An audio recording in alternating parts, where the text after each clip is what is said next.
A man accidentally attends a strange interview, but the interviewer asked him to swallow a capsule first. In order to get this hard-earned job, he swallowed it without hesitation. Unexpectedly, the next moment, the interviewer said the man passed the interview with flying colors. He even had superpowers from then on. Unexpectedly, the man thought the interviewer was playing a joke on him, but he still asked what his job was symbolically. But the interviewer said his job was to save the world. The man was even more baffled. Jack was then placed in a dormitory, and he had to go on a secret mission with a woman he'd never met before, pretending to be husband and wife. And so Jack, inexplicably, took on the fate of saving the world. At the same time began a wonderful life experience. At this point, Jack thought he was on his way to the pinnacle of his life. But when he went to bed at night, Lisa invited Jack to stay with her in the bedroom. Jack was baffled, but he obeyed. But the next moment, Lisa went straight into Jack's bed. Jack was so scared that he stood up. He explained that they were only pretending to be husband and wife, and that there was no need to be so serious. But Lisa seemed to think it was real. Jack had no choice but to carefully lie down with Lisa again. The next morning,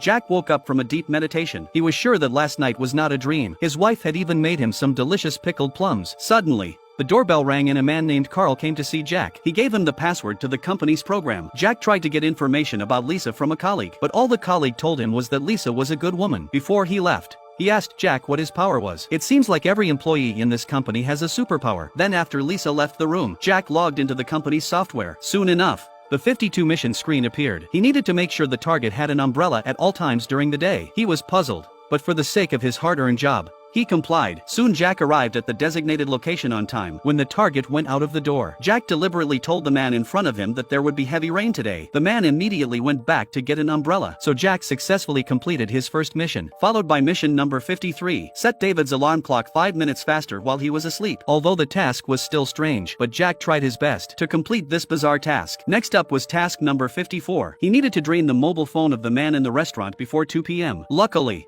the man seemed to have gone to the bathroom with a bad stomach and forgot his mobile phone. So Jack quietly grabbed his phone and started the power drain. But time is running out. There are less than 20 minutes before the mission ends. Firstly, Jack switched on all the functions he could. Then he turned on his mobile phone game and went on a power-hungry rampage. Soon the man came out of the toilet. Luckily, he was delayed by a passerby. Eventually, Jack succeeded in completing this difficult task, but just after leaving the cafe, Jack met the man from the first mission, but his umbrella had disappeared. The staff of the cafe brought Jack an umbrella and a briefcase. Jack hurriedly went after the man and handed him the umbrella and briefcase. But the moment Jack touched the man, Jack seemed to realize that he could read people's inner thoughts. In order to confirm this supernatural ability, Jack went to test it several more times, and he realized that his superpower was mind reading. But soon Jack became depressed. He wasn't sure what the point of his current job was. While he was moping around, his wife appeared in front of him. She and Jack talked about some of their fond memories. It was when Jack proposed to her during the fireworks at the river. Looking at the woman's serious